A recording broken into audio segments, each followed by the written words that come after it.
everybody, welcome back to a Creative Cast, where a creative cast of people talk about creative things. I'm your host, Cali, and today I have with me...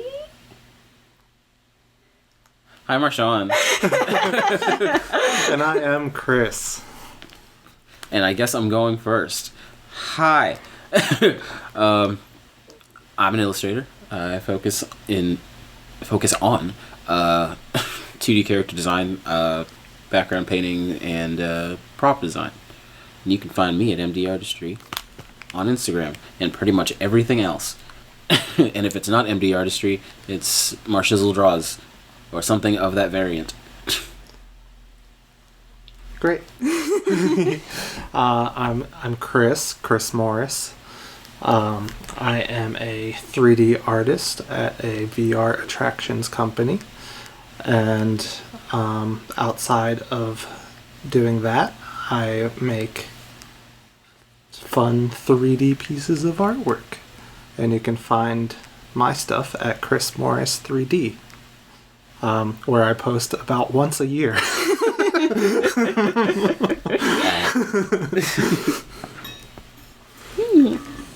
And as I mentioned, I'm Cali. I'm also a 2D illustrator.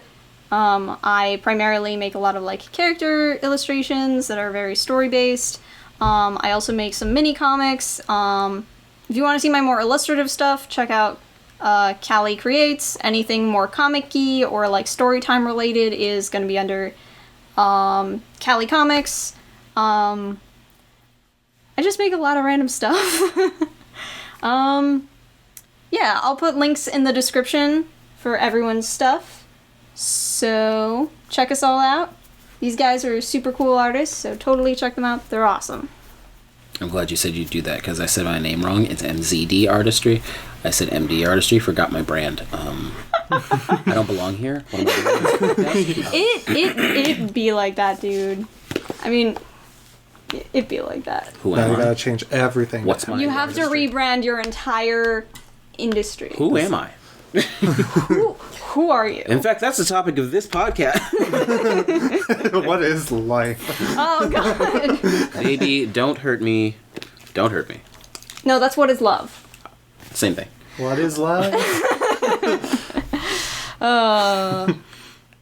Ain't that a fucking mood? Don't get too distracted by the background. Right. Sorry. Anyway, today's topic, as you can probably guess from the title, depending on what I put in, because I haven't decided, we're talking about good enough, perfection, that kind of stuff, and what it means to us, how we feel about it, all that kind of stuff. Yeah. Yep. Yeah. Yeah. Yeah. What's it called? So, I guess, to start off, this is a general question, would you guys say there's a difference between good enough and perfection? Or, what would you say the difference is between good enough and perfection?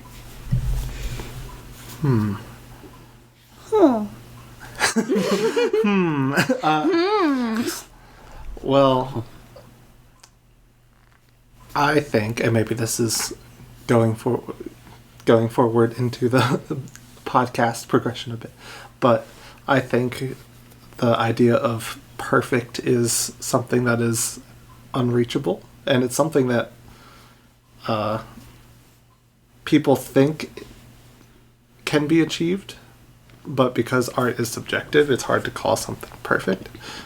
I think perfect is what is good for you. Good enough for you.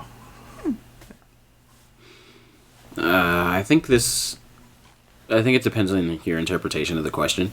I want to say perfection is working a piece to death, trying to achieve everything that you've ever seen anyone else do, and you just want to hit that standard, and you want to hit that quality, and just basically overworking something because you're never sure when it's done, or just working it because it's never done, it's never perfect, and then even when you decide to call something finished, looking at it later and still deciding that it still wasn't perfect and feeling bad about that. Whereas, what was the other one again? Good enough. Good enough, I think refers to, I guess, there's like a secondary stage that I feel like you hit as a creative when it's not everything that you make has to be this perfect thing, but you're at a point where it's just like, I'm just creative and I have all these ideas and I just want to make things, and if they succeed, whatever, and if they don't, I don't care. I've got more things to make. And just like knowing what good enough means for you as an individual and as an artist at your skill level. That's what I think that means. I feel that. I think I agree. I think, what's it called? Perfection is rather subjective, to each their own. Like, it's kind of one of those, like, beauty is in the eye of the beholder kind of things. So I feel like perfection means different things for different people. And I feel like good enough is kind of that moment of letting go of the unattainable, mountain that is perfection. And it is certainly a mountain. Certainly a mountain, like a mountain with no top kind of deal. But yeah, I think good enough is that moment when you like kind of let go of perfection and just try your best to do the best that you can, accepting that it won't be perfect, but still trying your best, kind of like this podcast. No, this is perfect. This is top-notch quality. Best podcast out there. No changes. Absolutely. I think, well, yeah, no, you're 100% right, though. This is the perfect example of good enough. Where it's like, we didn't... You weren't up all night for months trying to figure out how to make the perfect first podcast. You were just like, hey, I've got the stuff, and I've got people, let's do it. And then we made it, and then it was, it was good enough. It wasn't perfect, but we made it, and now we can keep making stuff that's good enough until you get better. And then it will be perfect. Because perfect practice makes perfect practice. What was I trying to say? Perfect. You know what? You get it. Yeah. Get it. Product. Perfect practice makes perfect product. Sure. Yeah. That's what I meant to say. Yeah. I think I can see that, because I feel like that's kind of the other thing. Like, the art like many skills it's kind of like in the nature of the beast to like not be good, and to, as you work on it, you're improving. So it's kind of hard to look at anything like it's as amazing as it is, because you're constantly viewing it from more experienced viewpoint. But I think there's just kind of a moment when you have to accept that, like, this is just part of the growing and learning process, and I think that's mostly why I just kind of said, like, yeah, fuck it, let's do a podcast, because it's something that I wanted to do for a while, and I just kind of said, screw it, I'm not gonna try and make this perfect, I'll figure out how to make it better along the way, I just want to put something out there right now. Right. Yeah, a lot of the anxiety and stuff that comes behind the perfectionism idea is that you try to make something perfect before it exists. So, for example, we could, have a whole room dedicated to podcasting, cover the walls with soundproof foam, and write out an entire script for an hour-long session. But at that point, well, one, when do you stop? Because it can't ever be quote-unquote perfect. Mm. You could spend your whole life making this perfect first episode of a podcast, but then at that point, what's the point? Yeah. Yeah, it'll probably only get 5 views. Ooh. I mean, that's the reality of it. I mean, it doesn't matter how good an artist you are, how great the thing you create is, if it's not in front of enough people, less people will see it and less people will like it. I mean, there are things that kind of stand out as, like, super popular that'll, like, get shared amongst everyone. But, when you're just starting out and you put, like, everything into a piece and you're just like, I'm going to put it online. It's always just a little sad to find that, like, you don't really have the audience yet. Yeah. Having that reach is definitely one of those things that takes time. But what you're doing is building up that reach. At this point, it's like, yeah, it's small and it's not perfect, but it'll get better. And as it gets better, more people will watch and they'll tell other people, and and like, hey, it's getting better. Hey. And you'll be like, hey, I'm getting better, and then we'll just rock the socks. Plus, I feel like the idea of like the journey has gotten really popular, where people like get to watch creatives evolve and like get better at their craft and make better videos and like get sponsored. I remember when getting sponsored was selling out and it was a bad thing, but now it's like fantastic. People get so excited about it, which it's great. And I what's it called? I think that definitely helps with certain aspects of the growth process. I agree. Yeah. It's like when someone, is building a following, trying to create a career out of art on the internet, part of doing that is being consistent in your posting.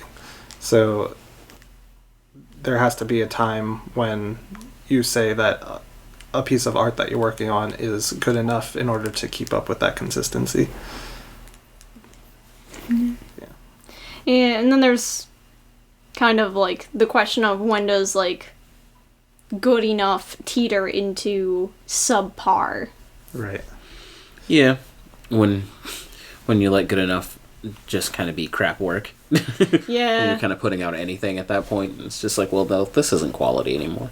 Yeah, it's just like, how does good enough like affect the standard or your new standard, and where you have the bar set for like what kind of work you're making and how you want it to be? Because I remember a couple, like 2 or 3 years ago, I got really into like daily drawings, but like as it and like it was really great and fun, but as it progressed, it just got worse and worse quality and just real bad.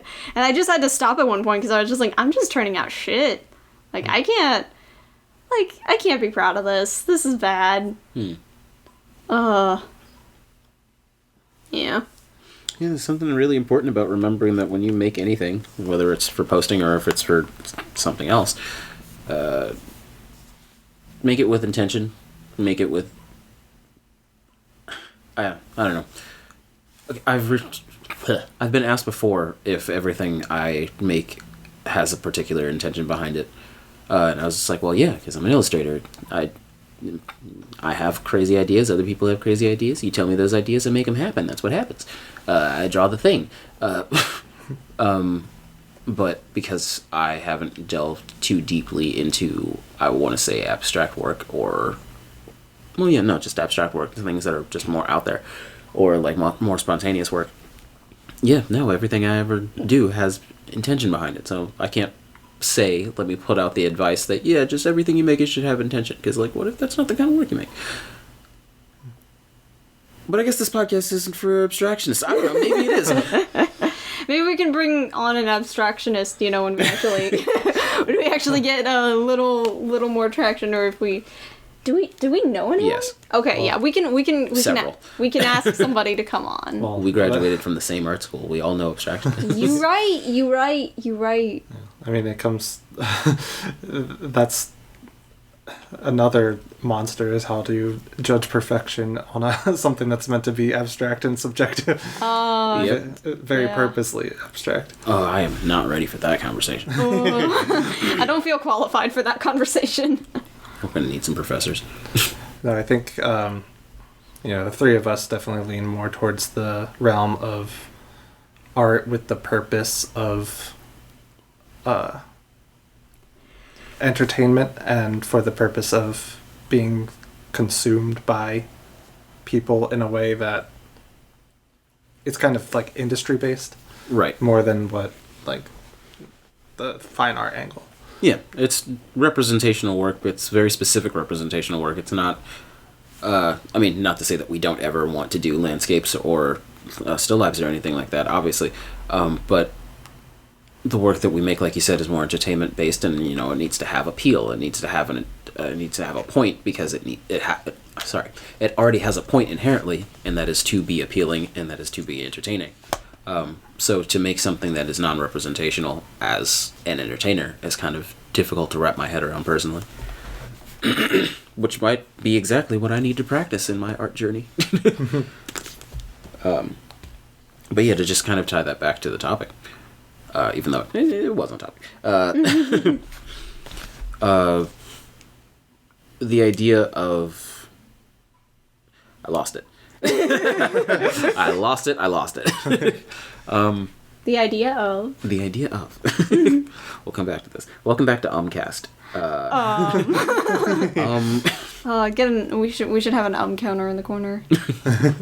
You're just gonna rebrand everything, and we'll be Umcast. Umcast. Take a shot every time we say Oh God! Take a sip. Oh. We'll be drunk in a couple minutes. Crap. What the heck was I saying? It was about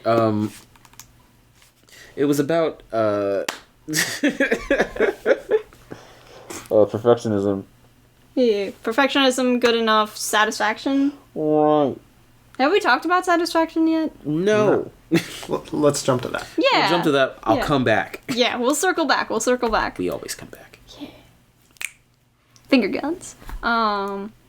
But yeah, so, like, would you guys say there's a difference between satisfaction, perfectionism, and good enough? Like, would you say that being satisfied with a work is on par with perfectionism, or would you say that's, like, a little closer to saying that something's good enough, or do you think good enough comes from just, like, a certain satisfaction? Good enough and perfectionism are both two levels of satisfaction. Yeah. Because like I was saying, making things that you're just kind of making something that is good enough has hit the requirement of, it kind of made me happy for a bit. It was a fun idea and I was just experimenting. It didn't have to be perfect. And accepting that it might be a little ugly or it might not be. And just putting it out there anyway. That's finishing something and saying that's good enough. But that is a level of satisfaction.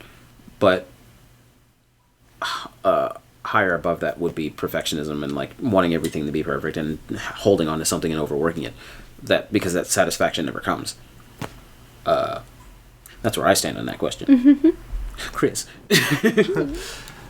Yeah, I think satisfaction is definitely different from perfection in my mind, because oftentimes I view perfectionism as like a negative thing. Like if I want something to be perfect, I often get tired of it. So for me, reaching a point where I'm satisfied when working on something and like satisfied when it's done typically doesn't mean that it's perfect. Yeah, for me, like if something's perfect, then it's like, well, I don't think anything that I make is perfect, but Well, here's the thing. Does anyone ever make anything that's perfect? no. What fits the requirement of being perfect? Yeah, I mean, there's the word perfect in and of itself is subjective. Like, there, nothing's perfect, but everything could be perfect. Yeah. I guess there's also, like, perfect for what it is or what it's supposed to be. Yeah, there's that. I mean, that can even wrap back to our conversation that we had about the movie Mayhem. When we were talking about horror and comedy and how you feel you can't take a horror movie seriously if it is also trying to make you laugh. Yeah. And then I was asking, well, what are you taking it seriously for? Is it for the horror or are you taking it seriously for the comedy? But it's supposed to be both. Yeah. Yeah, it's like, is it what lens is it perfect under? Right. If you want to look at it like it's a horror movie, then it's not great if it's too funny. If you want to look at it like a comedy, well, then it's not very scary, so... Yeah. Something that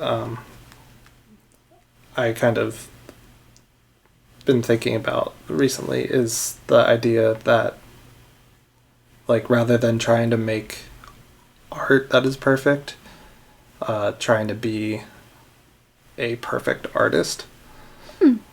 So what I mean by that is, as artists, and many people will relate, you have to have deadlines. So if, for example, you're an artist and you have a deadline that's a week from today, in order for you to be a perfect artist, you have to meet that deadline. And the piece of work that you're working on, you work on until that deadline, and then whenever you get to that deadline, whatever that piece looks like at that point, it's where it is. So I don't know if I explained that well. No, I think I see what you mean. I feel like that kind of ties back into something we talked about in the last podcast, with like how college kind of helps set us up for deadlines and figuring that stuff out. And something that I remembered that I kind of wanted to ask you guys about was, when it comes to deadlines, whether it was in school or for work, how does that impact the work that you make? Because I remember back in college, I understood, at the very least in the beginning, like in our first like freshman, sophomore year classes, that those classes were meant to teach me something. And that what I made didn't have to be perfect so long as I learned something from it, so long as my skills were being expanded. So I never worried too much about making something perfect in that sense. I was proud when something came out well. I still remember a few pieces that I thought turned out pretty well. Probably not looking back today, but in the moment I was proud of. And then like currently dealing with like deadlines and things like that. I feel like dealing with deadlines from like a client is a little bit different, because I feel like there's almost a higher standard that I have to meet in order to keep the job and to make sure that they're happy and that like we're within budget and that that they're just getting what they want out of the project. I gotcha. Yeah. There's that good enough. There it is right there. Yeah. Here's a little secret. I am notoriously bad with, or I was notoriously bad with deadlines. Because I have a hard time fighting the perfectionist in me, where I'll like start any project and be like, hey, this doesn't need to be perfect. You can just make it. It's okay. You gotta hit the deadline. You got a couple other things going on. Just make the thing, hit the requirements, be done with it. But every time I started working on anything, if the reaction I got from showing it to people wasn't enough, it was just like, nope, it needs more. It needs more time. But if it wasn't important enough on my priorities list, it would fall to the side while I did more important stuff. And then I'd constantly be tripping over that system of like, I don't like it that much, but I need to give it more time. But I don't have that much time because I have other stuff going on. But I want it to be great. But it really only needs to be okay. And like, that was me from high school to college up until like senior year, where I finally started to get a bit of a hang on it. So yeah, there's that. That's so your mentality was like, a project would start with the need for it to be good enough, but like the perfectionist kind of side started kicking in the more you got into the project. Yeah, the more I work on it, the more I want it to be perfect. Like every time I make I'm incredibly competitive with basically everyone, but mostly I'm competitive with myself.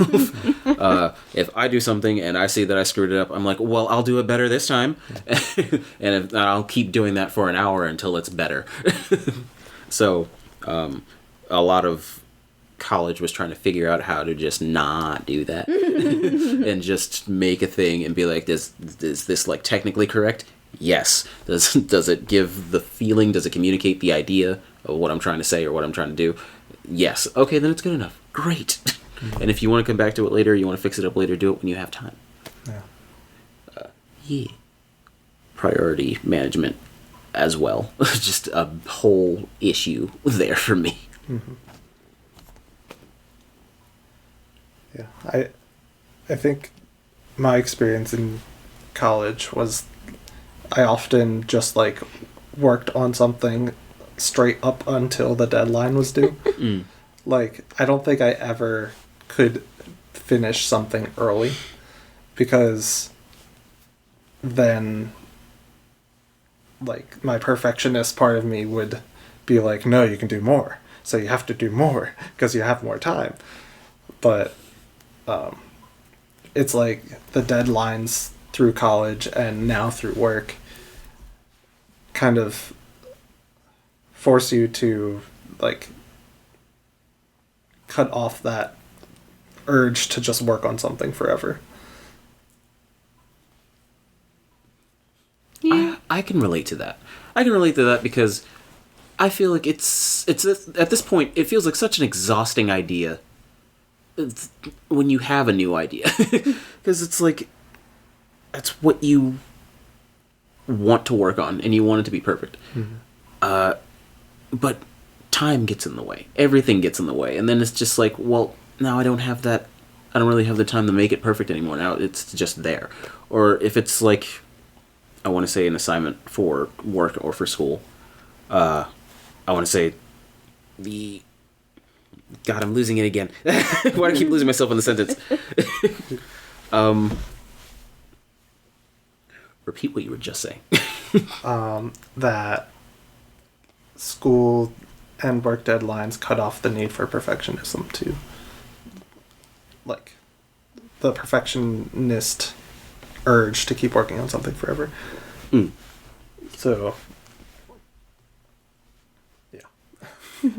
There it is. I remember now. It was like I hear myself saying what you're saying in your head in the future, and I stop myself sometimes before I can work on anything. Like sometimes I'll have an idea. This is what I was trying to say earlier. I'll have an idea, and it's like, great, I have an idea that I'm really excited about, but being excited about something means that I really want to work on it. And I want to put all the time into it, but I don't have the time because it's just this like spur of the moment idea that I really want to work on. I haven't eaten dinner yet. I really hope the microphone picked that up. We will see. Excuse me. Keep it in. Got it. Chris's stomach is on the podcast. The less editing I have to do, the better. Friend of the pod. Featured guest, the stomach. Right when I was about to say what I was trying to say. You were talking about perfectionism. Right. So I lose. Thank you. I see myself being so much of a perfectionist that I'll work on something until it's in the ground, until it's way past the deadline, and I'll just keep working on it, keep working on it, keep working on it until I love it. And there's a part of me that's just like, I don't want to let myself do that. So sometimes I have a good idea or a new idea, and I'm just like, no, I don't want to work on it. Just stop thinking about it, because I'm literally afraid of the idea that I'll want to perfect it into the dirt. And it'll just start pushing other like actually important things to the side.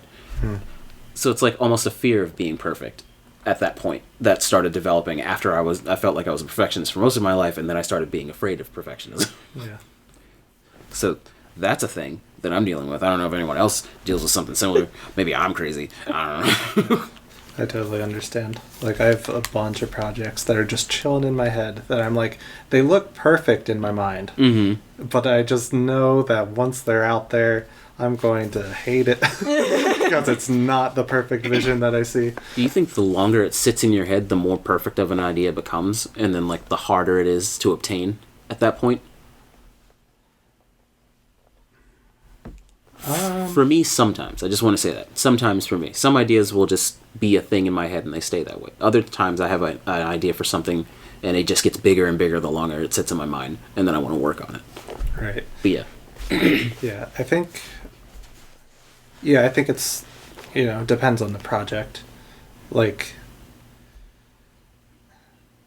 sometimes it's like the saying that people have with tattoos. It's like, if you want a tattoo, you want to sit with it for a while, right? For a year before you do it.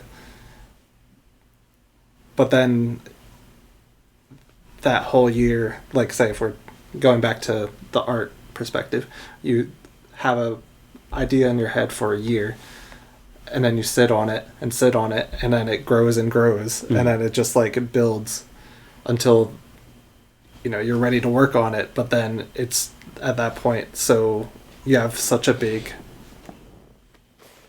expectation for it that it just kind of, like, you don't want to do it. Right. In the tattoo analogy, I'm getting all backwards here, but it's like you have this great idea for a tattoo, but like once you go to actually get it a year later, it doesn't have the same want, or like the same, I've lost my analogy. It doesn't have the same excitement? Yeah. I mean, if it doesn't have the same excitement, wouldn't you just not want to do it then? Yeah, I guess so. Maybe it's not a good analogy. Well, I think that's what you were trying to say. Like, that's the other side of it. Like, sometimes the idea will sit and it'll get bigger and you'll want to work on it, and sometimes it'll just fizzle out and die, and then it's just like, well, I guess that idea wasn't good enough. Or it wasn't worth working on. Yeah. I've recently started, this, Carolyn, I've recently started writing down my ideas for future projects. For whenever the hell I'll get to them, I don't know. But I have them, and they just sit in a little list on my, in Notion, the app we use for organization. Hashtag not sponsored. Hashtag sponsors. No. Oh, wait, yes. Hashtag do sponsor us. I thought you said hashtag sponsored. And I was like, no, we're not. We're not sponsored. We You would just like say to be. no to money. I would love to be sponsored. Notion, hit us up. But I keep them on a little Notion list, and they're just ideas that I got really excited about in the moment. That'll just sit in that list, and I'll come back to it later. And if they're still exciting, even more so when I have more skill and I've had more time to develop the things that I want to work on, they're there, and they'll be a more optimal version of themselves. That's something that I feel like I should bring up here. The idea of having an idea for a project now, and then forgetting about it for a few years, and then coming back to it later when you've got like a bunch of skill, and you're just like, whoa, that silly little project idea seems even more possible now. Yeah. That has happened to me at least 2 or 3 times, and I love that feeling. I feel like I'm kind of running into a similar issue, but still kind of different in the sense that, like, I also have, like, massive lists of ideas, because every time I have one, I try to write it down, especially if it's something I'm excited about, so that I don't forget it and I can come to it later. And my biggest issue is just finding the time to do it. It's just a matter of, like, and this can be, like, a whole other, like, episode of just, like, budgeting my time and making sure that I can actually sit down to do it. And, like, there's still the part of me that, like, to fight not making it perfect and, like, just making it good enough and whatever. But, like, just finding the time at all to sit down and do it is, like, a whole endeavor in and of itself. Yeah. Yeah. Discipline is a hell of a trait. Yeah. It's finding the time and finding the energy. Ooh. Because, like, you could stay up 24/7, but you shouldn't. Yeah, that's the other thing, having the energy. Because there have been times when I've sat down and I'm just like, okay, I should work. But wow, I'm tired. Yeah, I hit walls like that sometimes, where it's just like, okay, I've gotten like 3 out of the 6 things I wanted to get done today. And then I'll take a little break, and then I come back, and I look at my desk, and I'm like, I've hit a mental wall. I have no motivation to keep working. I've got energy. I'm not sleepy, and I'm not hungry, but it's just like, I can't get anything done. I just don't have the motivation to do it, and I have to get around that wall some days. And some days I just, like, stop, and I'll just go to sleep. Yeah. But yeah, that's a thing. Yeah. I think, again, the idea of like working on something and wanting it to be perfect is kind of that exhausting thing that probably creates that wall. It's just like, I want to work on it and I want to give it my all. I want to give it 100%, but I just worked on like 3 other things. My brain's tired. And drawing's like, mental process and it's real hard. Depending on the complexity of the project, of course, but I feel like in moments like that, it's almost like you can psych yourself out with how big you've built it up in your head, and it's just mentally exhausting to even think about the amount of effort that's going to have to go into making a project that big and spectacular. And like, who knows? Maybe it'll be fucking amazing. Maybe it'll be worth it. Maybe it'll be super cool. But that doesn't mean that the process isn't going to suck. That doesn't mean that it's not going to have its hardships. And like, there's even, I know that for some people, when they get burnt out over a big project, it can kind of impact their relationship with the project to the point where they'll either like hate the project itself, or just like not want anything to do with it, abandon the project midway. There's a lot of things that can happen. Oh, you mean thesis? Yeah. Yeah, I remember thesis. Yeah. Oh, thesis. Oh, thesis. Yeah. In my mind, thesis feels like 2 different things. It feels like it was just a 1 week. It feels like it was a 1 week of just like hardcore, no sleeping, barely eating, just getting everything done, crank, crunch, other words that begin with cruh, just like just all of it, and then you graduate. 1 week of school, that's it. But in my head, thesis is also an entire year of just not leaving the school. And I was like, oh, yeah, no, that's what that really was, wasn't it? Yeah. We got to eat, we got to sleep. There were some bits of rest, but it didn't feel like it. Yeah, I think thesis was one of the main projects that really taught me what the idea of good enough meant. Yeah. Like as long as it got the core idea of what it was going for down, then it was great. Like, I don't think it's not, for reference, I did a short film for my thesis project. It's not a Pixar short film. It did not get there, but it's good enough to get me a solid portfolio piece out of. So, are you proud of it, even though it's not perfect? Ooh. That's a good question. I would have answered this differently a year ago, I think. I am proud of it. And I'll tell you why. It's because, and credit to the college system, it is a accumulation of all of my abilities and all of what I learned throughout college. And a year ago, I would have said, no, I hate it. because I was just so fresh off of that urge to get it to that good enough point. Right. And even push the, towards the, like, try to make it as perfect as you can point, that it was just pain. Yeah. Yeah. Mm-hmm. It's you've overworked yourself at this point, and all you can think about is this project. And at this point, it's like, I don't ever want to think about it again. Yeah, but now I think I do like it, and I'm satisfied with it. Not only because of what it brought me and what the positive things, but also what it taught me that I don't like. Like, it was kind of it's what it needed to be, I think. Yeah. Yeah.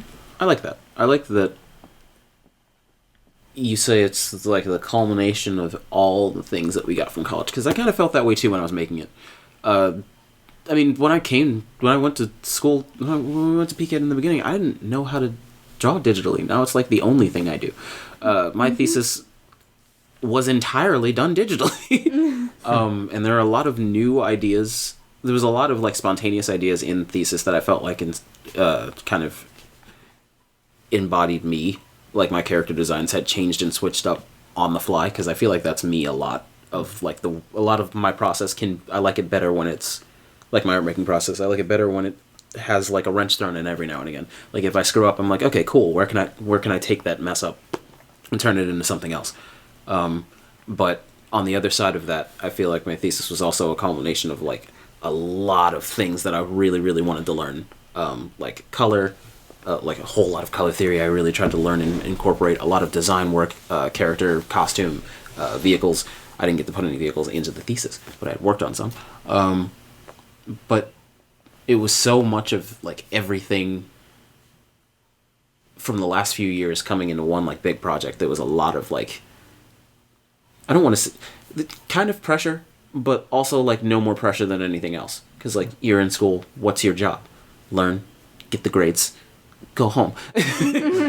So you just rinse and repeat. But you know, you have this idea of your thesis as like your penultimate like thing, like the most massive thing you'll do in your whole life up until that point.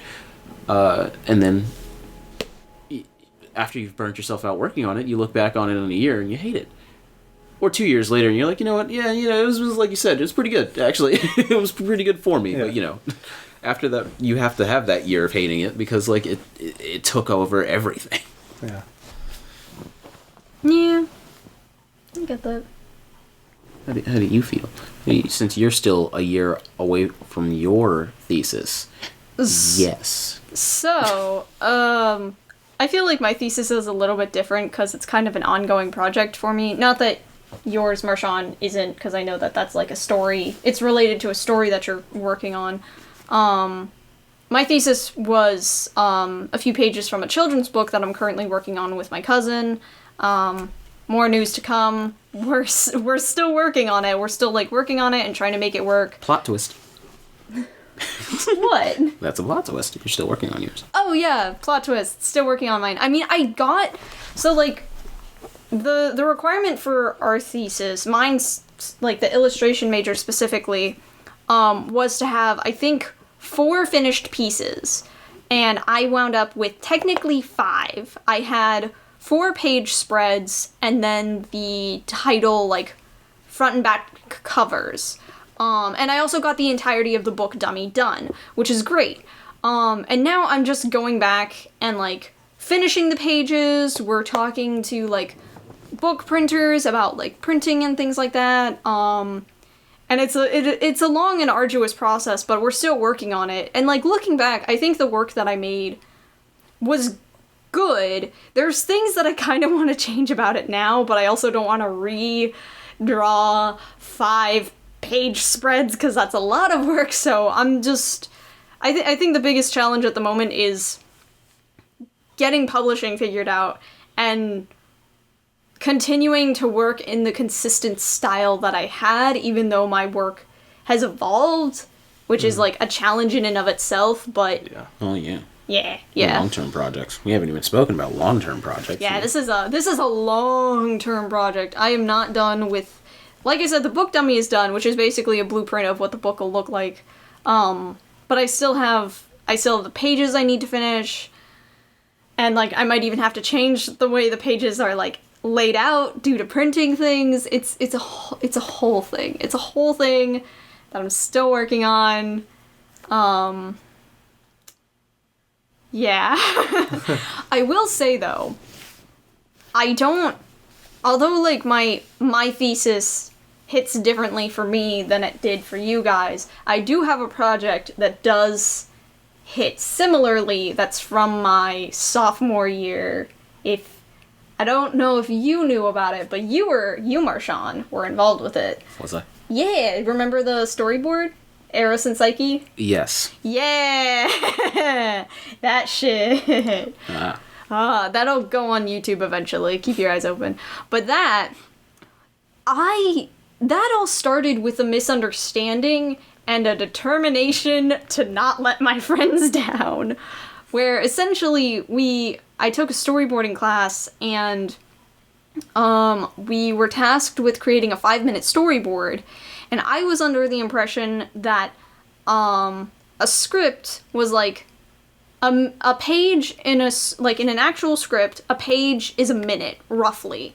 So I was just like, okay, cool. Like the second act It was like the Eros and Psyche play. It was some random one. I don't remember which one. I'm sorry.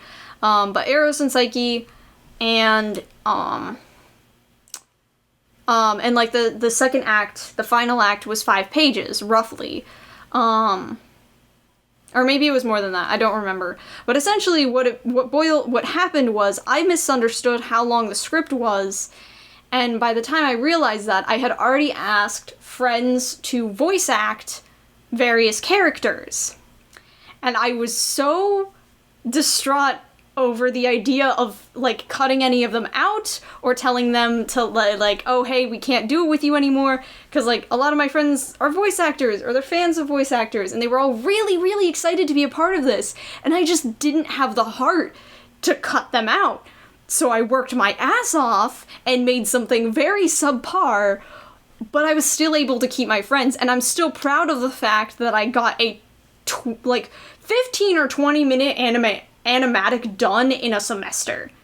It's shit. You can see the drawing quality go down as it progresses, but I'm proud of the fact that I got that done and that I didn't have to sacrifice anybody's lines. Like that I'm proud of. It's shit, but goddamn it if it doesn't stand for something cool for me. Cool.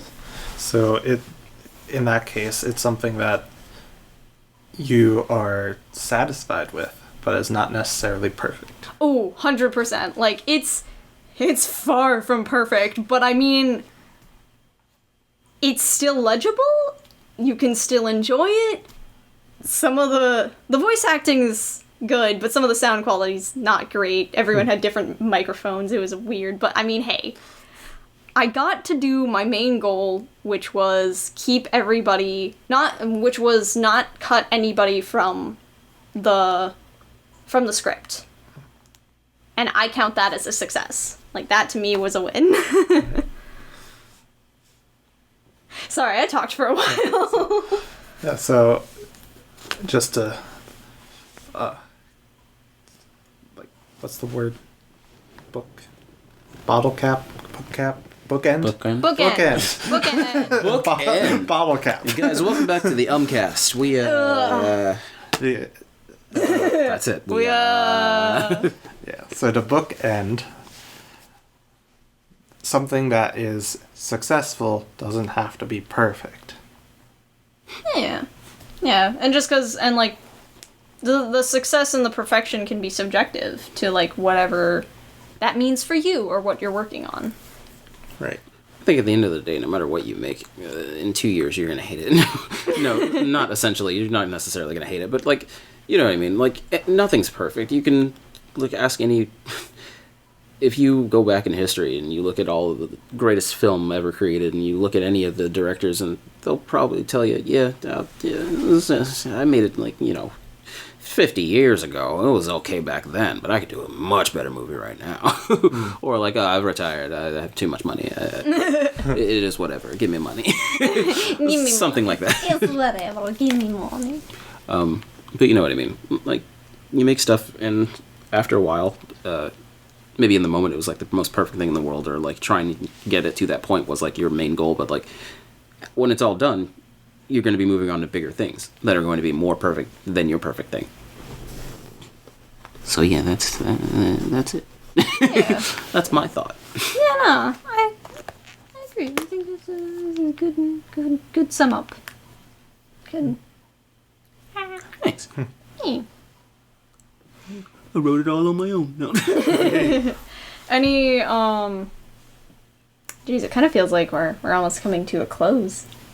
Does anybody have any like other comments or like subjects that they want to touch on? I know I kind of came up with like a bunch of questions. Yeah. I know that you guys in particular, particularly you guys out of the three of us, wrote some stuff down, whereas I wrote nothing. So. Well, I mean, hey, you took notes for the first podcast. That's why we were able to do all this. That's true. Okay, I'm an occasional slacker. Anyway. Ooh.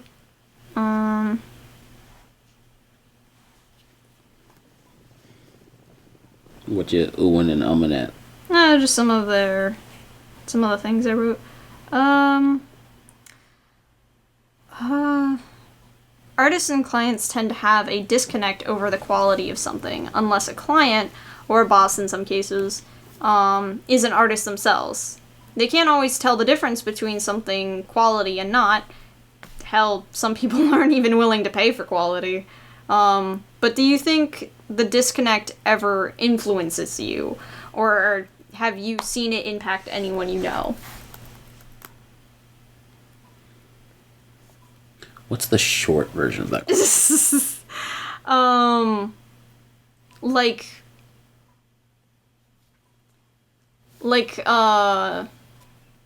Like a client who isn't necessarily, like, artistically inclined requesting something that is either extremely difficult or isn't going to turn out that great. Yeah. Like, they're asking for, like, 5 different fonts. They want clashing colors. They want all the bad stuff, and they don't want to hear a single thing about how it's going to look garbage. Oh, gosh. Yeah. So the client or your boss has a expectation that is either far above your bar or far below your bar. Yeah. It's funny because where's the bar? That depends on your determination to get the project done. Because if your boss asks you to do something that's really hard that you've never done before, are you gonna storm in the office and say I quit and leave? In some situations, yes. But in this situation, this is the first time it's ever happened. Chris, are you gonna try and figure it out, or are you just gonna say I can't do that? Well, I guess it depends on how big it is, but you can answer the question. Yeah, I mean that actually really depends on what's being asked. True. Because I mean some things just aren't feasible in terms of, like, you know, having a month to learn a new skill for a project. Yeah. Right, true. We were always taught the fake it till you make it type situation, where it's like, you know, if you're offered a job that's feasible, or like you don't necessarily know how to use Illustrator, but you could learn how to do it in a week, and maybe you put that on your resume, and maybe you do that Illustrator job that you just learned how to do, that you said you had 2 years experience in. Sometimes that's just how it happens. Yeah. Do you guys think that, like fake it till you make it, or, like, Imposter Syndrome, and how, like, what do you guys think of, like, how that stuff affects the work that you make for clients? It hurts. It's real bad. Yeah. Does it ever occur to you? Definitely something that I think about. It's like, if I'll often think about something before I get started, like, oh, I don't know how to do this. I shouldn't have this position. Why am I being asked to do this? Oh, someone help. But you like going through the 7 stages of grief. There's a whole bunch of stuff going on there. There was rage, there was regrets, there was fear, Depression. depression. It always ends in depression. Always. Never acceptance. Always depression. Always tears. Go on. but as far as how it affects the final work, I guess it's I mean, a lot of times imposter syndrome is not actually true. Like, I find that I know more than I think I do. Or at least I can figure it out on the internet. Yeah. The determination to find information. As long as you have the internet, you'll find anything. Right. You can teach yourself anything, rather. Or you'll find a solution that is in your wheelhouse. Right. Like, say you don't know After Effects. You could, but you have an animation project. You could do that animation in Photoshop, or you might know how to do an animation. You know, that type of... But that'll take longer. The client doesn't need to know that. You're not wrong. I'm just busting your chops. But yeah, you're absolutely right. Because I'm saying animating in Photoshop would take longer. Yeah. Yeah. But I mean, if you're really nice with the Photoshop skills, you do you, boo. Boo. boo. Yeah.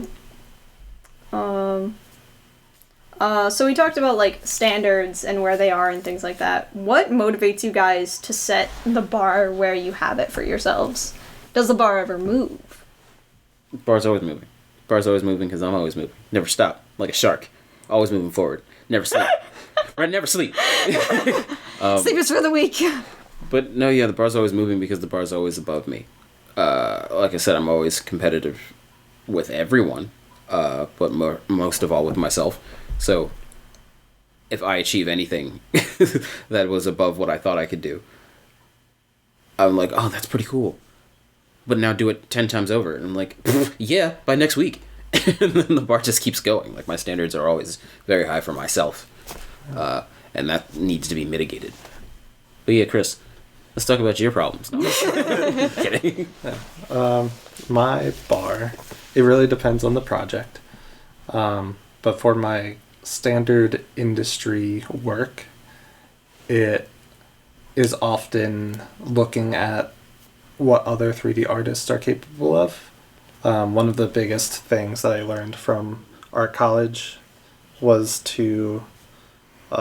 was the suggestion to look at places like ArtStation, to look at places like Behance or Instagram, Twitter, where professional artists who are professionals in the industry, look at what they're posting and compare the quality of your work to theirs.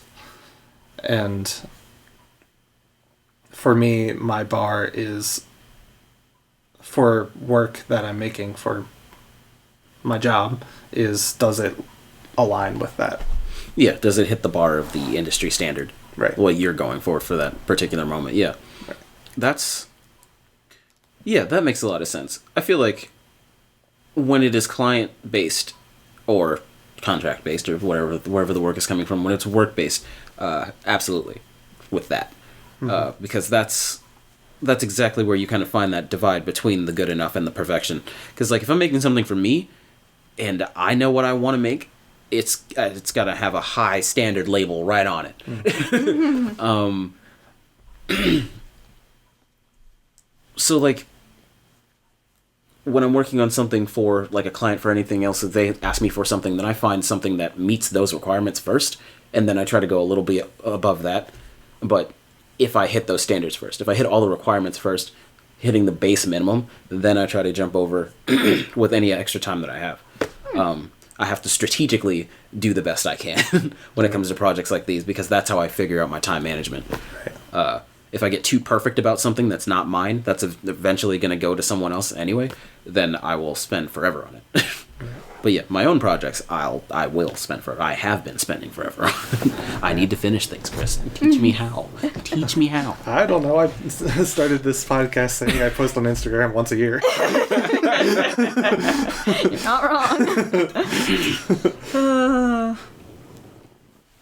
Yeah. But did we answer your question? Yes, you did. And kind of jumping off of that, would you say that your goal or your standards are realistic, or like how do they change between work for yourself versus work for a client?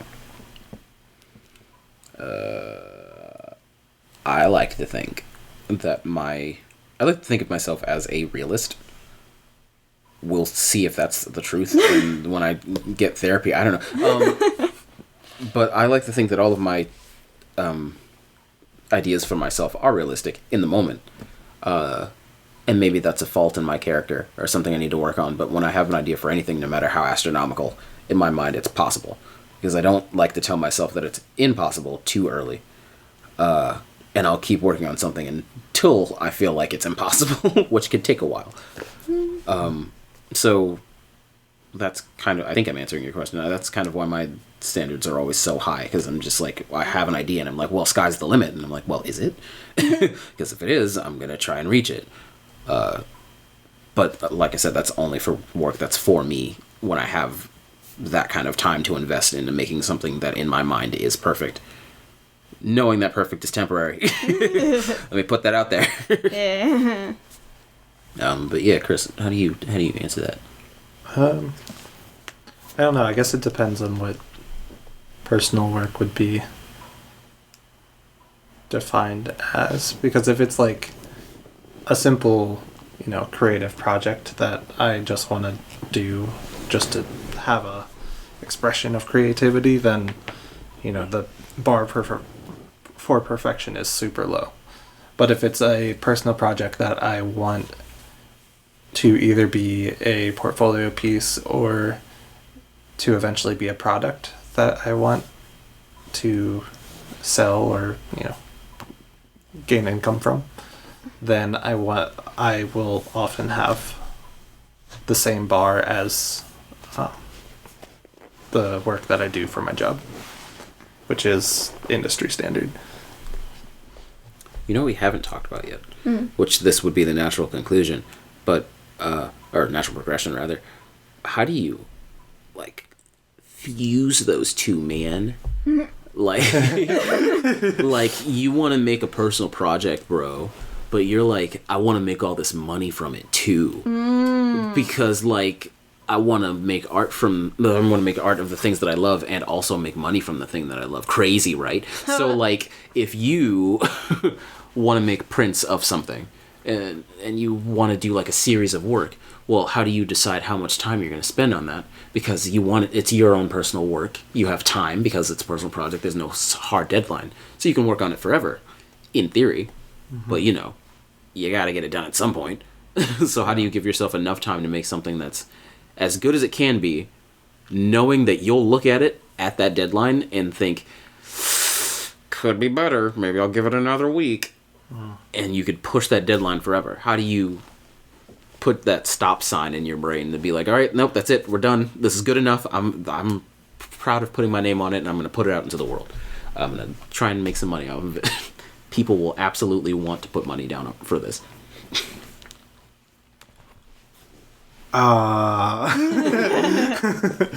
That is the question, ain't it? I do have an answer. Don't worry. I asked this question knowing that I was the only person who was like, no, are you doing anything with a personal project that's meant to make income? Yeah. Okay. Have I made it yet? No. Yeah. But it's in the works. Yeah. Okay, so we're all working on something. I don't know why I said it was the only one. I was like, you're working on a bunch of stuff. I was gonna say, excuse you, I'm struggling to find work that I'm not trying to monetize. I know. How dare you? Anyway. Forget this guy. Anyway. Yeah, so to answer the question I posed, like I said before, finding that kind of mental stop sign is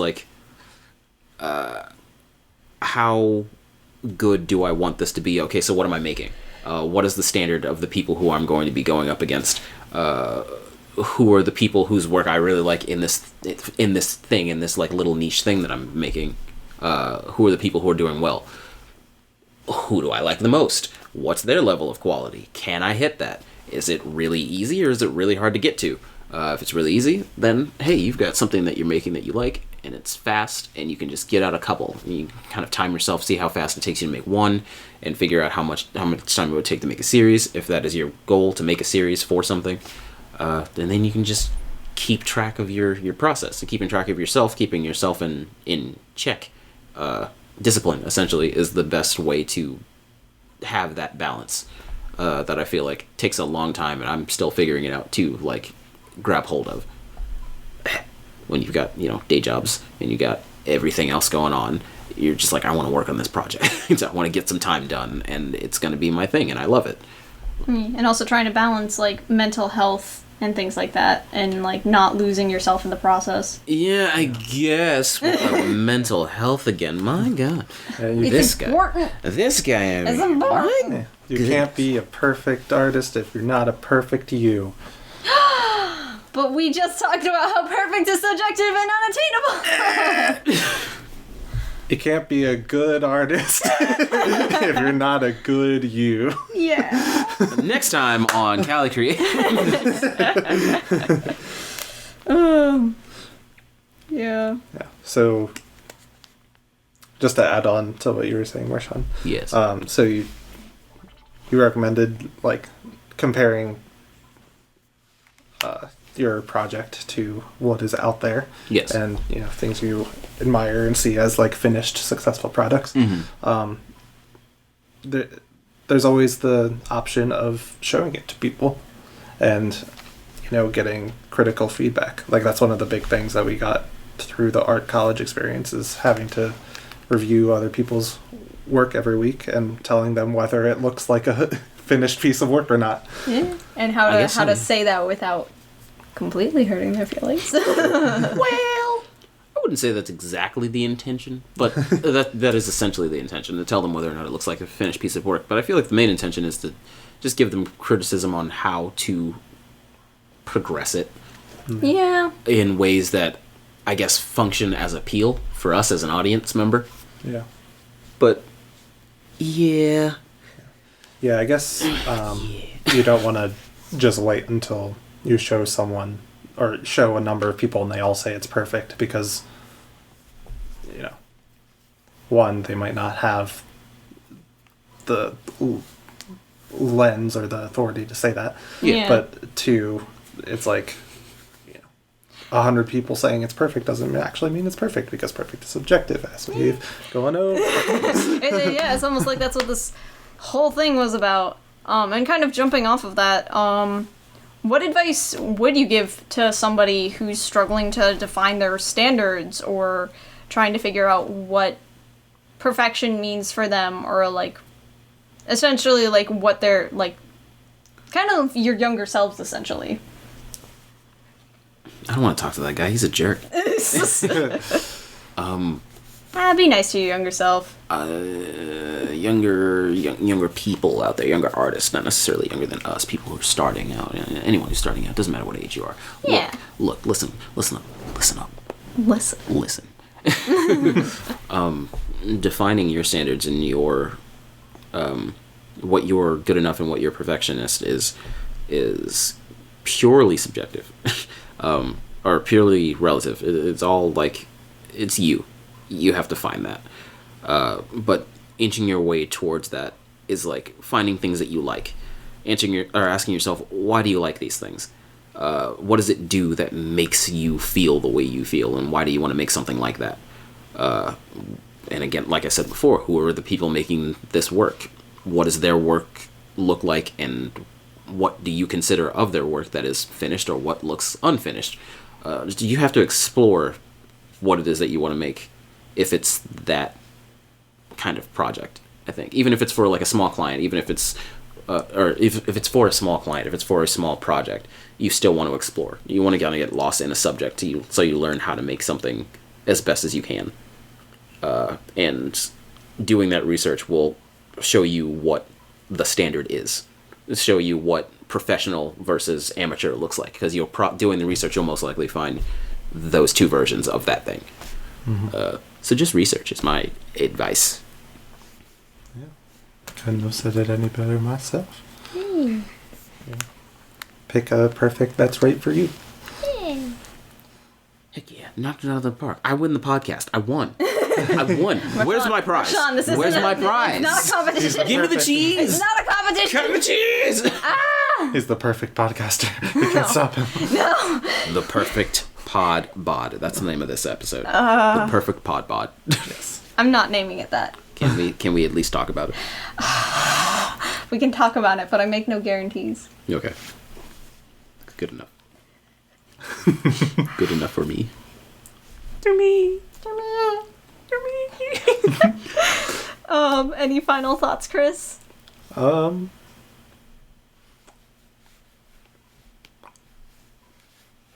Keep on being good artists. Excellent words. We are art majors, damn it, not English majors. Keep on good in it. Do gooder. Like a perfect ain't Perfect. This is a PSA. Becoming a creative actively impedes your ability to speak. It's true. Side effects may include long nights, caffeine addiction, other substance addiction.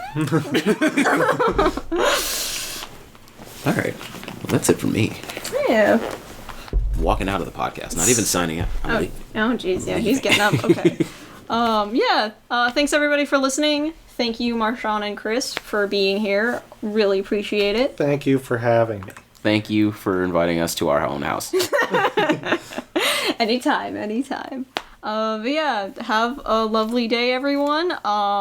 Be kind to yourself, and good luck out there. Good luck. Good luck out there. I'm doing my best, damn it. Feeling glucky today, guys. Have a good day. Bye.